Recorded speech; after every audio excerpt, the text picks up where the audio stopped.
Ever wonder why some people age happily while others grow lonelier without knowing why? It's not just about getting older.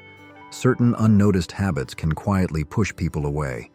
Stick around as we reveal the most common mistakes that make aging harder and how to stay happy, connected, and thriving. Eleanor is 72, a retired librarian who was once the heart and soul of her neighborhood. She had a way of making people feel welcome, always ready for a friendly chat, sharing stories, and recommending the perfect book for every mood. Her days were filled with laughter, lively discussions, and the warmth of familiar faces. But slowly, something shifted. Fewer people dropped by. The phone rang less. Invitations to family gatherings became fewer and farther between. At first, she brushed it off. Maybe everyone was just busy. Life gets hectic, right? But deep down, a nagging thought crept in. Had she done something to drive them away? Eleanor never intended to isolate herself. It happened little by little, almost without her noticing. She started complaining more about her aches and pains, about how the world was changing, about how things used to be so much better in the past. She stopped putting in effort when she got dressed, telling herself, "Who am I trying to impress anyway?" Conversations became one-sided. She talked a lot but didn't listen as much. She resisted new technology, dismissing it as unnecessary or too complicated. And even when people offered help, out of kindness, out of love, she refused. "I can handle it myself," she'd say. None of these things seemed like a big deal at the time, but together, they created distance. Slowly but surely, they pushed people away. And here's the thing, Eleanor's story isn't unique. So many older adults unknowingly fall into these same habits. And the result? Loneliness, frustration, feeling disconnected from the world. But the good news? It doesn't have to be this way. Recognizing these behaviors is the first step toward maintaining strong relationships, staying socially connected, and living a truly fulfilling life. So let's dive into the habits that make aging lonelier and harder. Habits people rarely talk about. More importantly, let's talk about how to avoid them. Because number 7, that's the one that catches most people off guard. And by the time they realize it, it's often too late. Becoming too negative or critical. Eleanor never saw herself as a negative person. She was just being realistic, telling it like it was. Or at least, that's what she thought. But over time, something changed. She started complaining more, about little things. At first, she'd wake up with a stiff knee and sigh. Getting old is no fun. She'd turn on the news and shake her head, muttering, "The world's going downhill fast." Then, it spread into her conversations. When talking to younger relatives, she'd scoff at their choices. "Back in my day, we had more respect," she'd say. "People worked harder. Kids weren't glued to screens all day." It felt like harmless observations, just things she'd noticed. But what she didn't notice? The way people started reacting. Conversations got shorter. Friends steered clear of topics that might spark another complaint. Even her grandkids, who once loved spending time with her, began making excuses. "Sorry, Grandma, I have a lot of homework. Maybe next week." At first, she blamed them. Kids these days, always busy, always distracted. But the truth? It wasn't them. It was her negativity. And here's something important. Negativity, even when it feels justified, is emotionally draining. People naturally gravitate toward conversations that make them feel good, not ones that leave them feeling worse. It's easy to slip into a cycle of complaining, especially as we get older. The world moves fast. Change isn't always comfortable. And yes, aging comes with its fair share of aches, pains, and frustrations. shopping, driving, even learning how to use a smartphone, it all takes more effort than it used to. So venting feels natural. But when every conversation starts with a complaint, it pushes people away. Eleanor didn't realize how much her negativity had affected her relationships until she made an effort to change. When she started leading conversations with warmth and curiosity, people responded differently. They lingered. They shared more. And slowly, that sense of connection she thought was lost, it started coming back. Now think about your own conversations. Are they pulling people in or pushing them away? Ignoring personal hygiene and appearance. Eleanor used to love getting dressed up. She had a closet full of colorful blouses, always matched her earrings to her outfit, and never left the house without a spritz of her favorite perfume. She took pride in how she looked, not for anyone else, but because it made her feel good, confident, ready to take on the day. But as the years passed, that started to change. At first, it was subtle. She stopped wearing makeup, skipped hair appointments, and started choosing loose, baggy clothes because they felt more comfortable. Then, one day, she caught herself thinking, why bother? She wasn't trying to impress anyone anymore. What was the point? Days passed without her changing out of her house clothes. She stopped looking in the mirror, barely recognizing the woman staring back at her when she did. And slowly, she felt different. Not just on the outside, but inside too. It wasn't just in her head. She started noticing the way others reacted to her. Strangers who once complimented her bright, cheerful outfits now barely made eye contact. Friends invited her out less and less. And when she scrolled through old photos, she saw a vibrant, energetic woman, one that felt so far away from who she was becoming. And here's what Eleanor didn't realize. How you present yourself affects how others see you. But more importantly, it affects how you see yourself. Taking care of your appearance isn't about vanity. It's about self-respect. It's about confidence. It's about staying engaged with the world instead of slowly fading into the background. When Eleanor started making these small changes, brushing her hair, wearing her favorite blouse, putting on a little lipstick, something shifted. People smiled at her again. She felt lighter, more present, and most importantly, she started to feel like herself again. Because here's the truth, your appearance is a reflection of how you feel inside, and when you take care of yourself, you show the world, and yourself, that you're still very much here, still engaged, still you are. What's one small thing you do every day to feel your best? Share your tips in the comments. We'd love to hear them. Becoming stubborn and resistant to change. Eleanor had always been set in her ways. She liked her routines, trusted what she knew, and believed that if something had worked for decades, there was no need to change it. She wasn't trying to be difficult. She just didn't see the point in learning things that seemed unnecessary. So when her kids and grandkids started texting instead of calling, she shrugged it off. "I don't need to learn all that," she'd say, waving away their offers to teach her. "If they want to talk to me, they can pick up the phone." But the phone calls became less frequent. Family members were still sharing updates, just not in a way she could see. They sent photos, funny videos, and reminders for birthdays and special events, all in group chats she refused to join. She didn't think much of it at first, but over time, she started feeling out of the loop.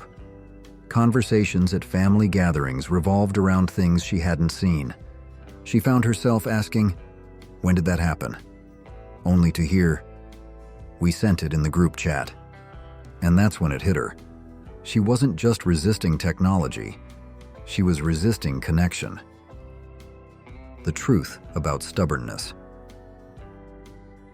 We all have habits and routines that bring us comfort, but being too resistant to change can quietly push people away. It's easy to believe that learning new things isn't necessary, especially after living a certain way for so long. But the world keeps moving. and the people we love adapt. If we refuse to try, we risk isolating ourselves, not because they don't care, but because we've put up a wall. The good news? It's never too late to open up to change. How to stay open and connected. Say, "I'll try," instead of, "I don't need that." You don't have to love every new trend or idea, but just trying keeps you mentally sharp and engaged with the world. Ask for help and make it a bonding experience. Instead of resisting, let your grandkids or children teach you something new. Learning together strengthens relationships and creates meaningful memories. Start small. You don't need to master everything overnight. Sending a simple text, trying a new hobby, or watching a TV show your grandkids love can help you feel more connected to their world. When Eleanor finally let her granddaughter teach her how to text, she was shocked by how easy it was. But more than that, she saw what she had been missing: daily pictures of her great-grandkids, sweet little check-ins, and inside jokes that made her feel included. By letting go of resistance, she gained something far more valuable: a stronger, richer connection with the people she loved most. Hoarding and refusing to let go of clutter. Eleanor had always been sentimental. To her, every item in her home had a memory attached. The birthday cards from decades past, the stacks of newspapers she swore she'd read one day, the clothes that no longer fit, but were kept just in case. Over time, what was once a cozy and inviting home became overwhelming, filled with things she rarely used but couldn't bring herself to throw away. At first, she didn't think it was a problem. "Everything here has value," she'd insist. "I might need it someday." But as the years went by, the clutter piled up. Cleaning became harder. Finding things became frustrating. Even walking through certain areas felt like an obstacle course. She stopped inviting guests over, embarrassed by the mess, but unable to face the idea of letting go. Then one day, her daughter made a gentle suggestion. "Mom, maybe we can go through some of this together." But Eleanor resisted. "What if I need these things later? What if I regret throwing something away?" The thought of parting with her belongings felt like parting with pieces of her past. The hidden cost of clutter. What Eleanor didn't realize was that clutter wasn't just filling up her home. It was filling her mind with stress, weighing her down with things she thought she needed, but never actually used. Holding on to too much can create a sense of being stuck, unable to move forward and fully enjoy the present. And it's not just about space, it's about safety. A cluttered home increases the risk of falls and makes everyday tasks more difficult than they need to be. The good news? Letting go doesn't mean losing memories. It means making space for a better, simpler, and more peaceful life. When Eleanor finally started decluttering, she was shocked by how much lighter she felt. She donated clothes she hadn't worn in years, recycled old newspapers, and organized her space in a way that made life easier. And for the first time in ages, she felt comfortable inviting friends over again. Because here's the truth: letting go of clutter isn't about losing things. It's about gaining freedom. A cleaner, more organized space makes room for a more peaceful, present, and joyful life. Losing patience with others too quickly. Eleanor never thought of herself as an impatient person. She had always prided herself on being understanding, someone who gave people the benefit of the doubt. But lately, she found herself getting irritated more easily, especially over small things. One afternoon at the grocery store, she found herself stuck in line, waiting for the young cashier to finish bagging her groceries. He was moving slowly, fumbling with the bags, and her frustration started to build. "Why is this taking so long?" she muttered under her breath. Unable to hold it in, she sighed and said, "Can't you move a little faster?" The moment the words left her mouth, she noticed something. The cashier's hands were trembling. He looked down, clearly embarrassed. That's when it hit her. He wasn't slow because he didn't care. He was new, nervous, and just trying his best. And that's when another thought crept in. Am I becoming the kind of person I used to dislike? Someone quick to snap and slow to show grace. The hidden cost of impatience. As we get older, it's easy to lose patience with the world around us. Things seem to take longer, people don't act the way we expect, and it feels like everything moves too fast or too slow, but rarely just right. But here's something we don't always realize. Frustration doesn't just make life harder for others, it makes life harder for us. Every moment spent fuming over something minor is a moment spent raising our own stress levels, making daily interactions feel like battles instead of opportunities for connection. Patience is a choice, and it can be practiced. Eleanor decided to make a conscious effort to slow down. The next time she was at the store, she saw the same young cashier. Instead of sighing impatiently, she smiled and said, "You're doing a great job." His face lit up, and in that moment, she felt the difference. A little kindness didn't just change his day, it changed hers too. Have you ever caught yourself losing patience too quickly? How do you handle frustrating moments? Over-talking and not listening. Eleanor had always been a storyteller. She loved sharing memories, offering advice, and reflecting on the past. A conversation with her felt like opening a book filled with rich experiences and hard-earned wisdom. But one day she noticed something. Her daughter wasn't calling as often. And when they did talk, the conversations felt different. Shorter, rushed, like her daughter was eager to get off the phone. One evening, Eleanor finally asked, "Is everything okay? You don't call as much anymore."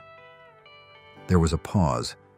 Then her daughter hesitated before saying, "Mom, I love talking to you, but sometimes I don't feel heard. It's like our calls are all about you, and I never get to share what's on my mind." Eleanor was stunned. She had never meant to dominate their conversations. She thought she was connecting, sharing, guiding. But in reality, she had been talking more than she had been listening. She often jumped in with her own experiences, offered advice before her daughter could finish a sentence, or unknowingly steered the conversation back to herself. And that's when it hit her.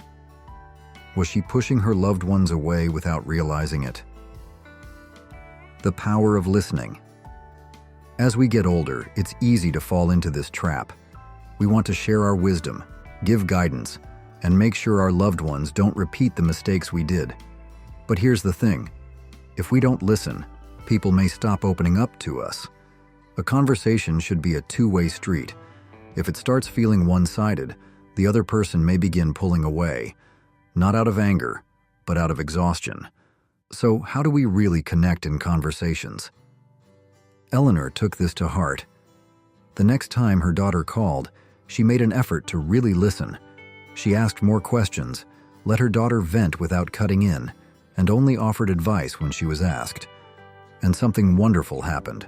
Their calls became longer, more relaxed, more meaningful. Have you ever felt unheard in a conversation, or realized you were doing most of the talking? Pushing people away instead of asking for help. Eleanor had always taken pride in being independent. She had spent her whole life taking care of others, raising her children, running a household, lending a hand to neighbors who needed help. She was the one people relied on, not the other way around. But as the years went by, simple tasks became harder. One afternoon, she found herself struggling to lift a heavy grocery bag from the trunk of her car. Just as she was about to attempt another tug, a young man passing by noticed and kindly offered, "Need a hand with that?" Eleanor forced a smile and quickly shook her head. "No, thank you. I've got it." But the truth was, she didn't have it. As she dragged the bag inside, her back ached, her arms shook from the strain, and frustration bubbled up inside her. But more than anything, she felt something deeper: loneliness. She had just pushed away someone who genuinely wanted to help. That night, as she lay in bed replaying the moment in her head, something painful dawned on her. Her refusal to accept help wasn't making her stronger, it was making her more isolated. The next time Eleanor went to the store, she saw the same young man. This time, instead of forcing a smile and waving him off, she took a deep breath and said, "Actually, I could use a little help today." His face lit up as he grabbed the bag for her, and in that simple moment, Eleanor felt something she hadn't in a long time: connected. Being too frugal to enjoy life. Eleanor had always been careful with money. She clipped coupons, avoided unnecessary purchases, and skipped vacations, even when she could afford them. Every time she thought about spending, a little voice in her head whispered, "What if I need this money later? What if something unexpected happens?" One day, her best friend, Linda, invited her on a weekend trip to the countryside. "Come on, Eleanor. Let's explore, eat some good food, and just relax." Eleanor's first instinct was to say no. Traveling? Eating at restaurants? That sounded expensive. She could think of a dozen reasons to decline. But later that evening, a thought lingered. When was the last time I actually treated myself? She had spent years saving for one day, but what if that one day never came? Eleanor finally said yes to that weekend trip. She laughed more in those 2 days than she had in months. And as she watched the sunset with her best friend, she realized, this is what I've been saving for all along.